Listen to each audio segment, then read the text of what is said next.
Bisa kami sampaikan pada sesi yang pertama ini bahwasanya tadi kita bisa mengambil hikmah hadirnya COVID yang ada di muka bumi ini membuat kita harus banyak berinovasi, banyak belajar gitu ya, istilahnya belajar tanpa batas.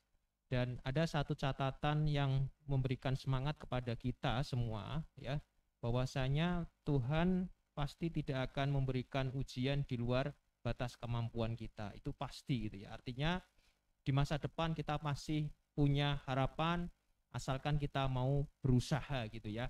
Baik, kita berikan aplaus kepada Bapak Faisal yang telah memberikan materi. Terima kasih Bapak yang sudah meluangkan waktu untuk kami.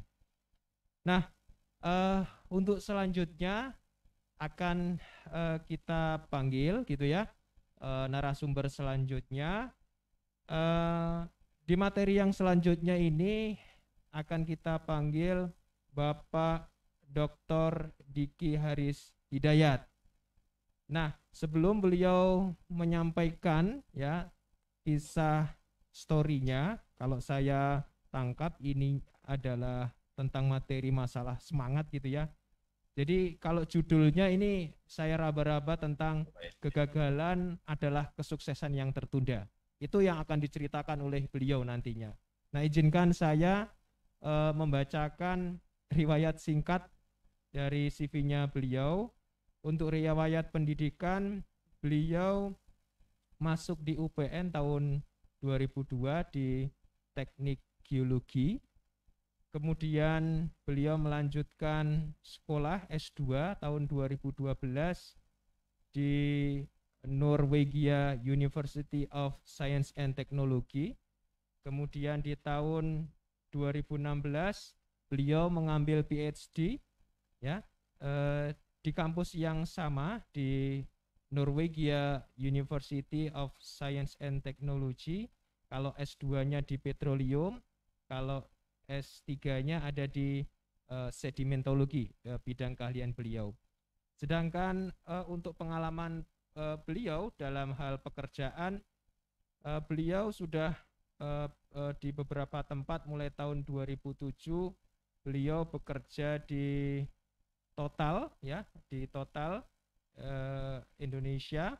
Kemudian beliau juga punya pengalaman di Azuri Energy tahun 2010 sampai 2012.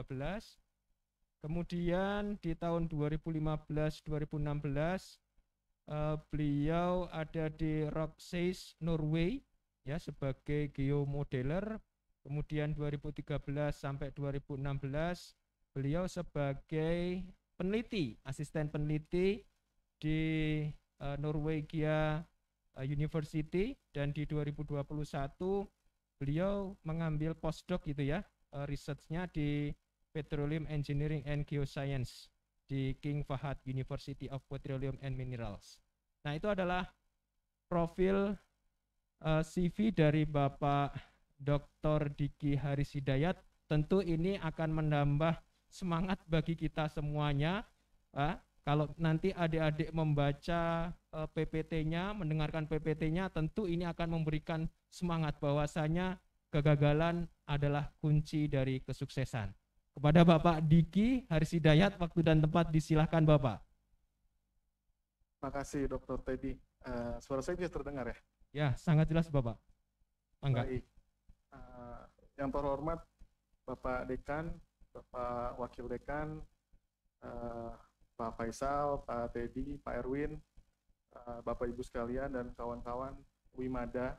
Assalamualaikum warahmatullahi wabarakatuh. Selamat pagi, salam sejahtera untuk kita semua.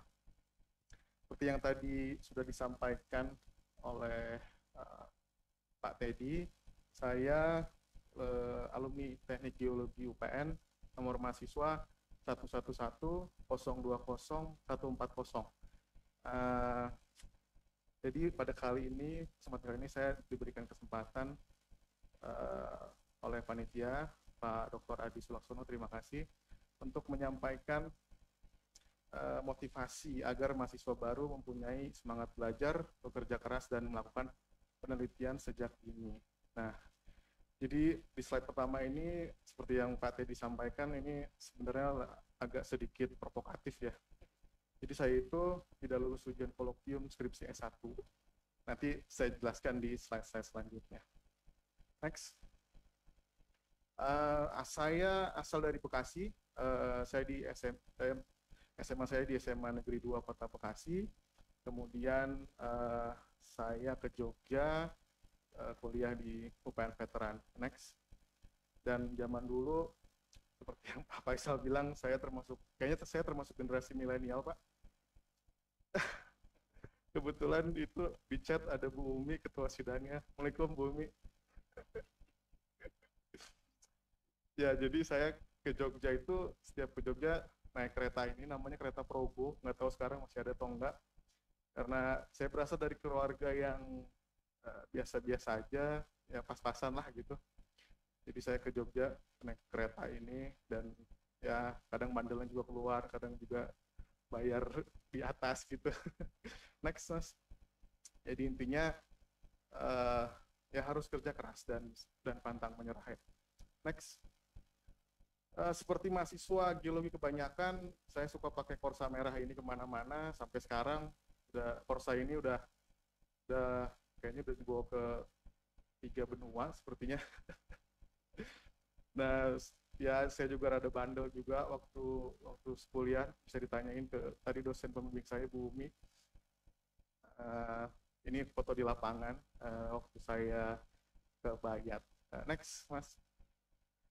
Ini salah satu kendaraan yang saya pakai waktu kuliah di Jogja. Sepeda ini jadi saksi bisu lah perjuangan saya waktu di Jogja. Naik sepeda ini ke kampus gitu. Lagi-lagi pesannya sih ya itu tadi, kerja keras dan pantang menyerah. Next. Tahun 2005 itu saya semester 5. Semester 5 itu jadi awal sebenarnya saya mulai menyukai dan mulai determine di bidang geologi. Kebetulan tahun itu, semester itu, saya diangkat jadi asisten sedimentologi. Kemudian next, Mas. Jadi kebetulan karena di lab itu kan kita banyak meneliti ya, jadi di tahun ini pula saya jadi senang gitu meneliti, terutama untuk bidang-bidang sedimentologi. Dan kemudian juga saya juga aktif di organisasi seperti koordinator asisten. Itu gambarnya tuh gambar seremoni kalau di sedimentologi itu laboratorium sedimen. Kalau jadi koas tuh disiram pakai air gitu. Terus saya juga sebagai wakil ketua himpunan dan koordinator divisi sains. Jadi selain riset, saya juga banyak aktif di organisasi, karena saya melihat dengan aktif di organisasi itu bisa bikin soft skill kita lebih terasa gitu ya. Next, Mas. Nah, akhirnya dari riset-riset yang kami lakukan di Lab Sedimen itu akhirnya memberanikan saya waktu tahun 2005 itu, mahasiswa presentasi itu masih nggak terlalu banyak ya, tapi waktu itu saya nekat sih karena dorongan dari Bu Umi juga waktu itu untuk udah presentasi aja gitu. Nah, jadi ini adalah presentasi pabrik saya di national event. Ini saat itu saya semester 7 di Joint Convention Surabaya. Ini konvensi nasional Ikatan Ahli Geologi, Ikatan Ahli Geofisika, Teknik Perminyakan, untuk ini saya di student session ya, jadi berkompetisi dengan mahasiswa-mahasiswi geologi, geofisika, perminyakan seluruh Indonesia.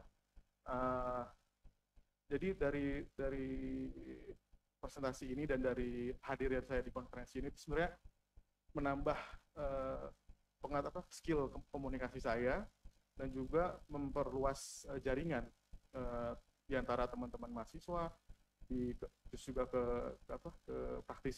praktisi juga gitu. Dan next, Mas. Nah, jadi waktu presentasi itu saya ya karena itu ya maksudnya kan masih amatir lah gitu. Jadi saya dapat komentar yang kurang bagus lah waktu itu gitu. Jadi komentarnya tuh intinya ya presentasi saya itu biasa lah gitu. Saya juga dapat infonya dari dari Bumi juga gitu. Nah, akhirnya dari situ saya berpikir bahwa komentar-komentar itu tuh harus saya jadikan cambuk supaya saya bisa berubah dan bekerja untuk menjadi lebih baik lagi gitu. Jadi maksudnya saya nggak perlu buat alasan kenapa bisa jelek, tapi yang pasti saya harus bisa lebih baik lagi dari komentar negatif itu dan terus berjuang dan pantang menyerah. Next, Mas. Nah, ini yang tadi di judul, saya nggak lulus ujian kolokvium skripsi waktu S1. Lagi-lagi ya, maksudnya saya nggak peduli dengan alasannya apa. Sekarang, saat itu, setelah itu ya, setelah itu saya nggak peduli dengan alasannya apa. Yang saya pikir adalah di balik setiap kesulitan itu pasti ada kemudahan atau hikmah. Tadi Pak Faisal juga udah nyampein.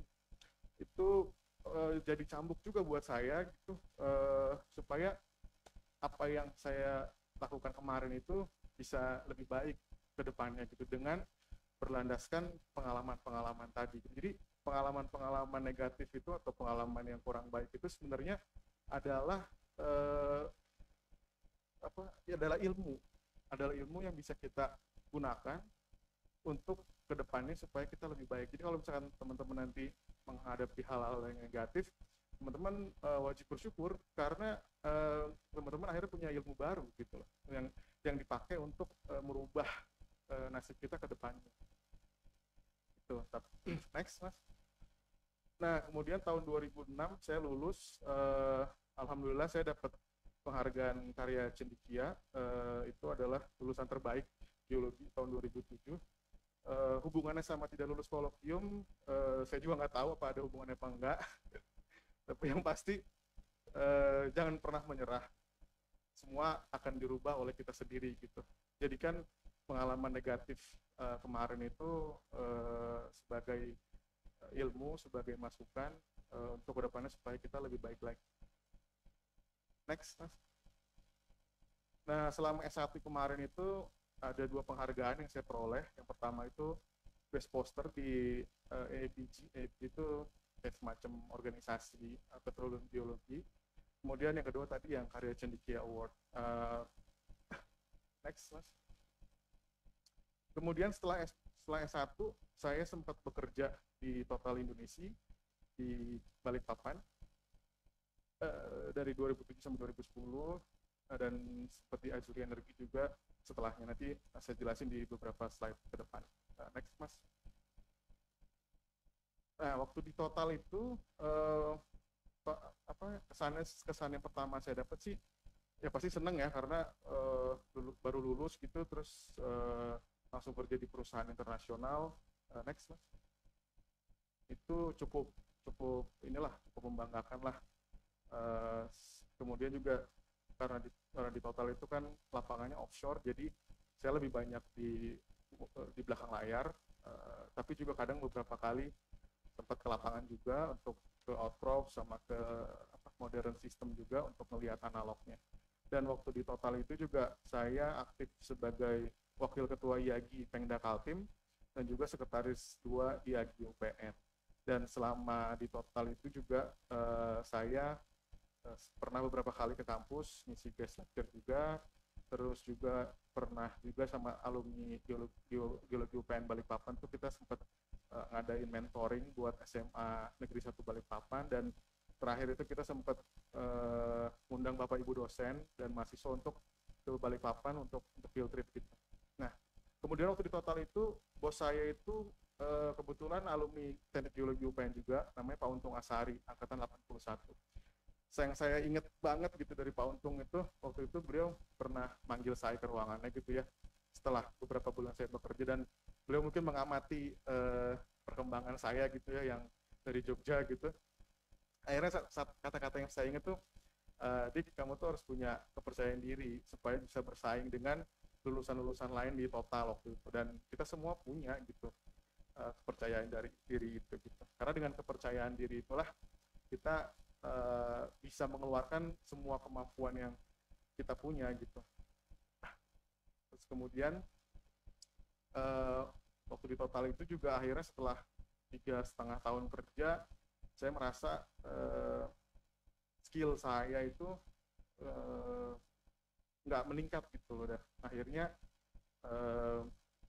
saya mencari cara gimana caranya supaya bisa terus berkembang, yaitu dengan cara melakukan riset-riset mandiri gitu. Dan riset-riset itulah yang membuat salah satunya ya membuat kemampuan saya meningkat. Dan kemudian karena saya tuh juga ngerasa kurang puas, akhirnya saya coba lihat opportunities di luar gitu loh. Next mas. Dan akhirnya saya alhamdulillah dapat kesempatan pindah ke Azuri Energy di Jakarta waktu itu. Alhamdulillah hijrah untuk kehidupan yang lebih baik. Kantornya lumayan bagus di salah satu mall di Jakarta. Saya dapat ruangan sendiri juga.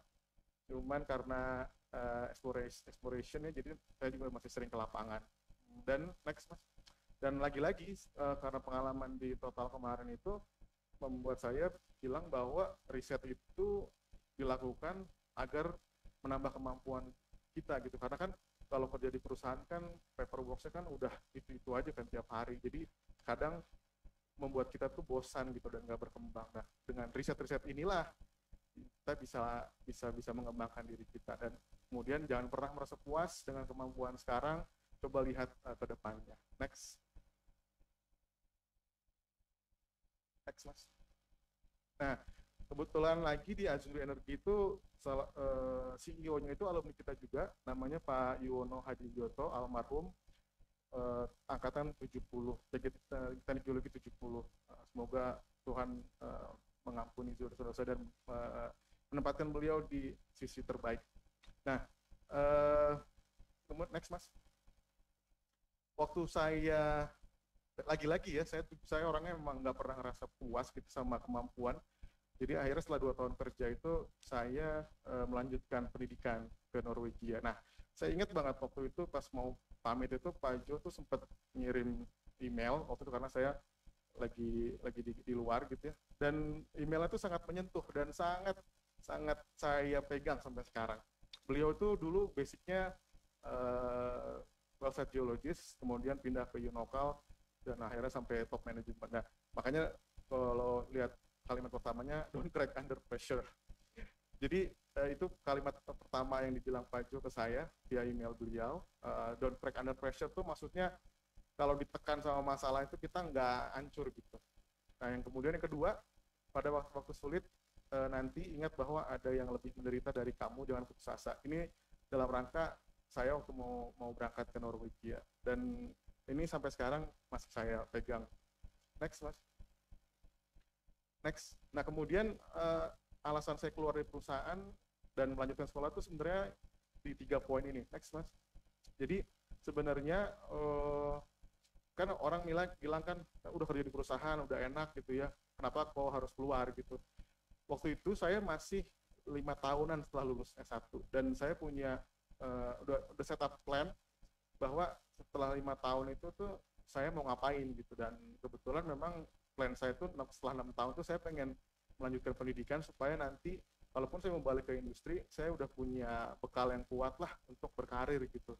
Dan itu dicapai dengan cara itu tadi, dengan nggak pernah merasa puas dengan kemampuan sekarang, kemudian melakukan riset dan set up your plan dan execute plan itu gitu.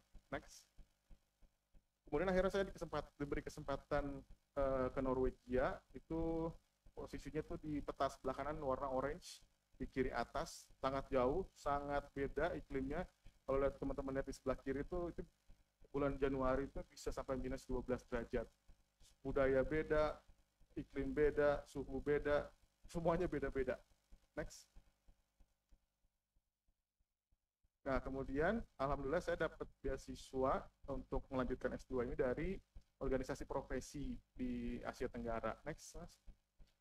Norwegia itu seperti yang saya bilang iklimnya beda, semuanya beda gitu. Dan tapi yang menarik di sana itu program S2-nya itu internasional. Jadi saya itu bisa bekerja sama dengan teman-teman dari seluruh dunia gitu. Nah, ini yang foto di bawah kanan bawah itu teman satu flat saya, satu dari Rusia, satu dari Korea Selatan, dan satu dari Portugal. Nah, akhirnya dari S2 di Norwegia itu saya dapat banyak hal ya, terutama networking, communication skill, sama international point of view gitu yang memang udah ada di sana gitu.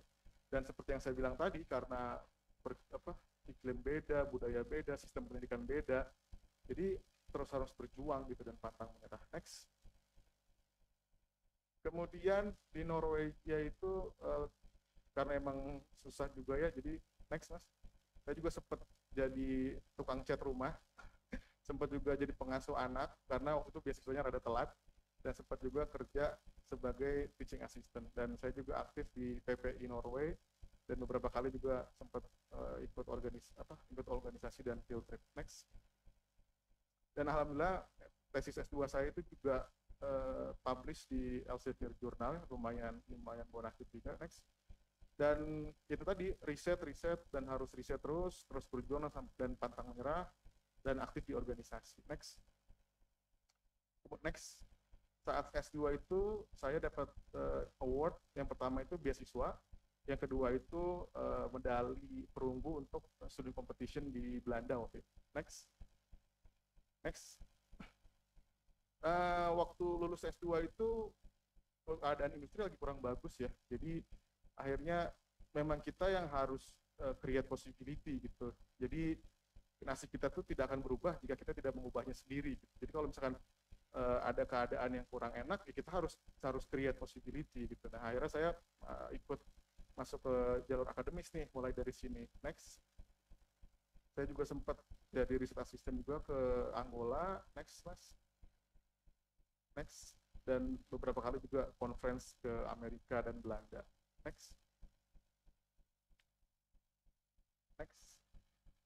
Nah, untuk S3 saya dapat beasiswa dari 3 lembaga itu, dan ya itu tadi karena mereka kasih saya beasiswa, jadi saya harus juga kerja gitu untuk kampus, dan ini beberapa pekerjaan yang saya lakukan.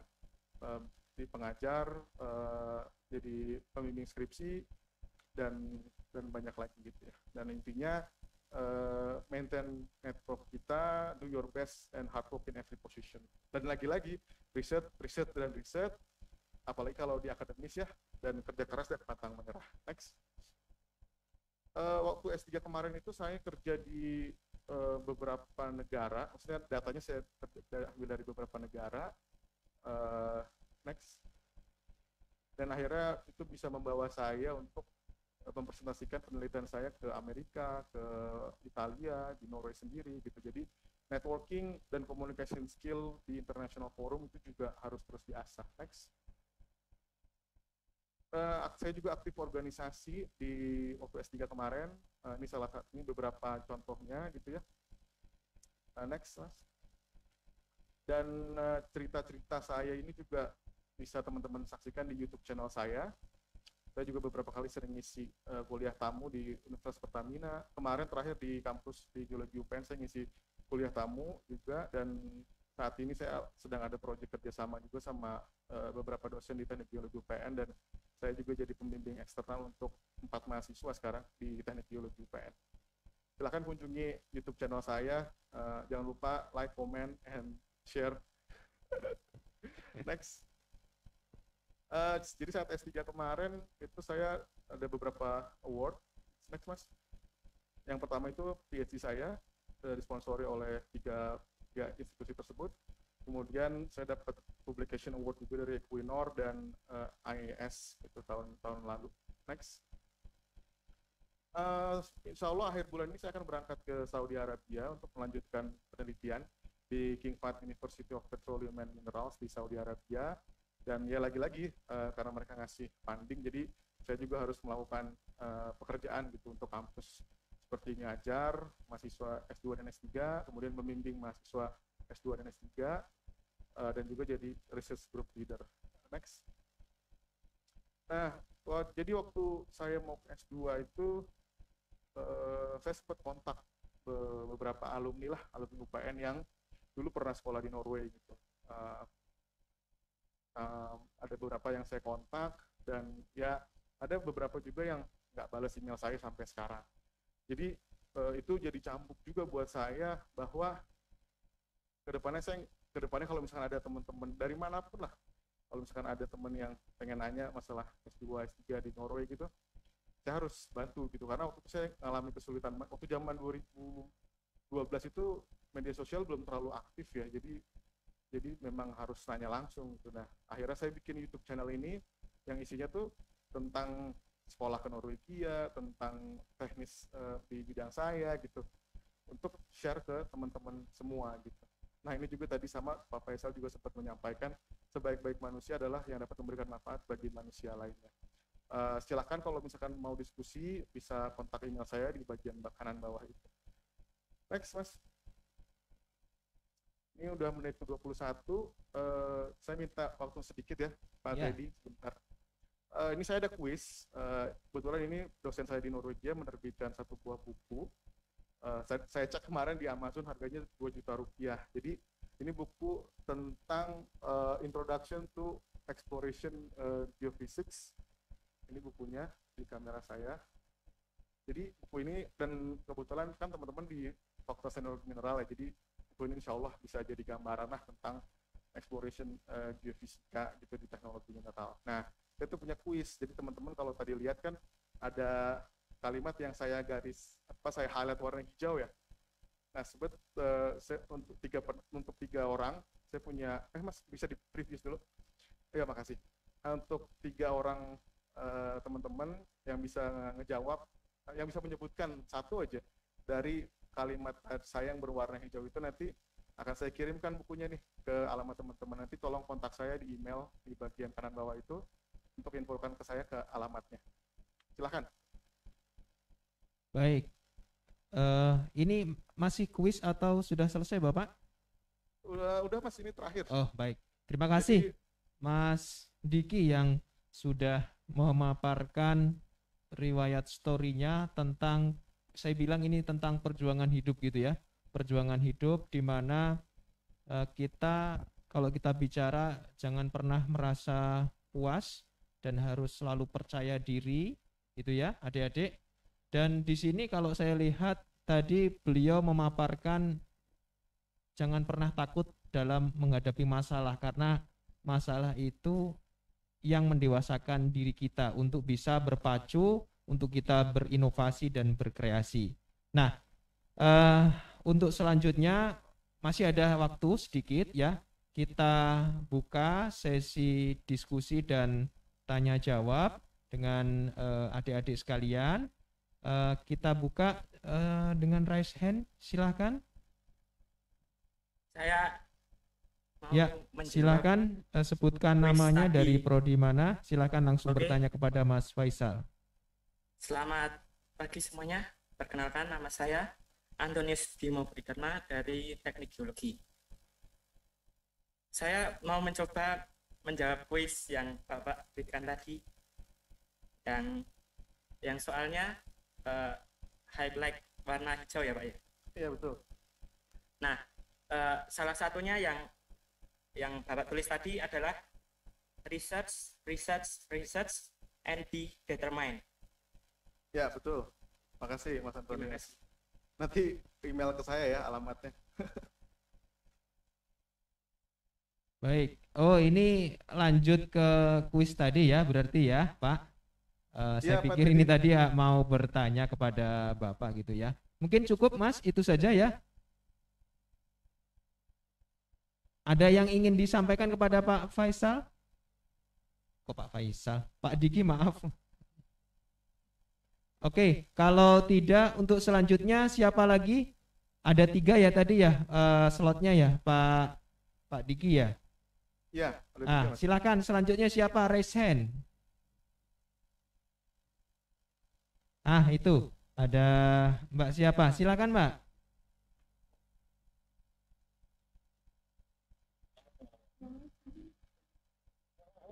Halo, bisa memunculkan suaranya?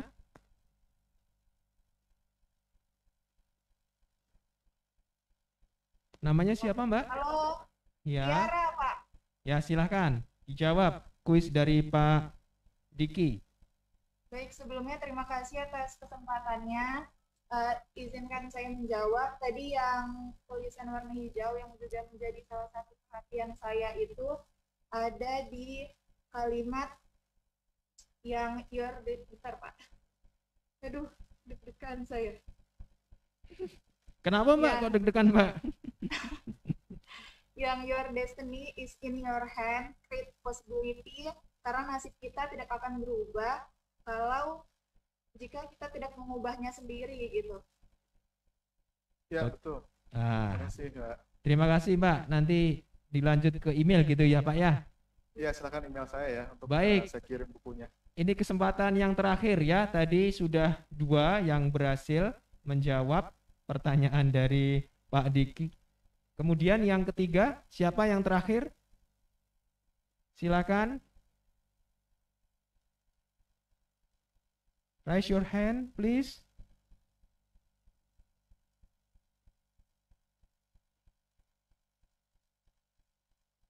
Ada tidak ini?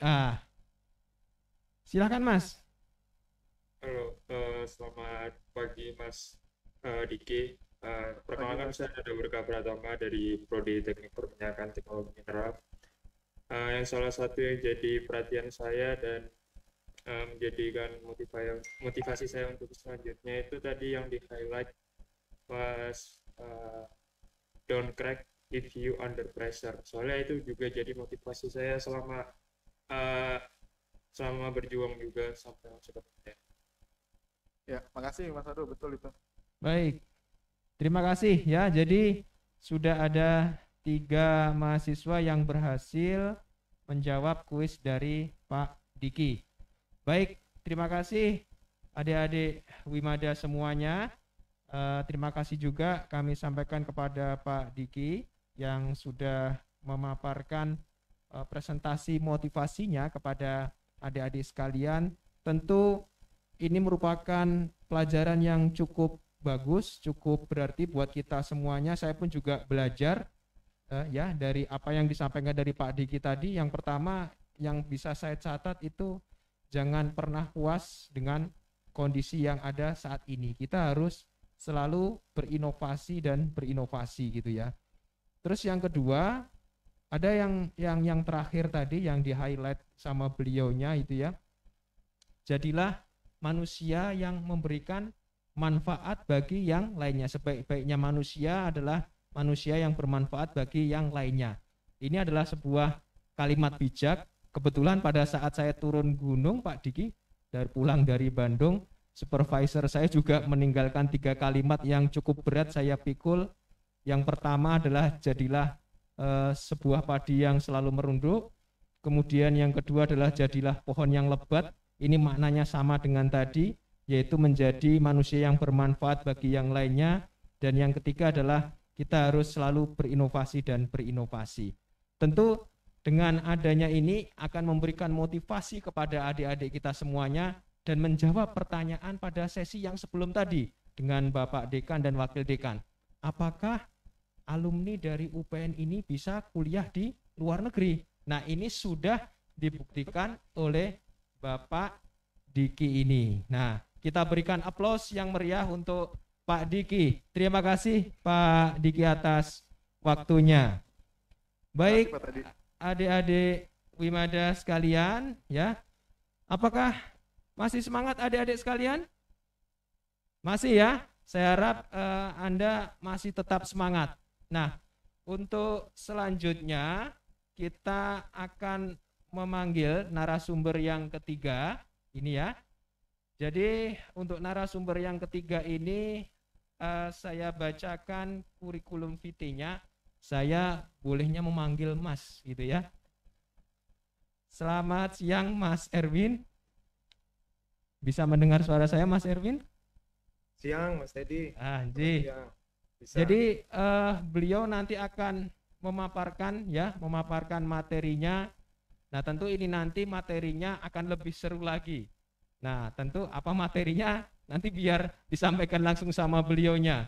Nah, saya akan mencoba membaca riwayat singkat dari Mas Erwin Tampu Bolon ini. Mas Erwin Tampu Bolon, beliau menempuh pendidikan S1 di Teknik Pertambangan UPN.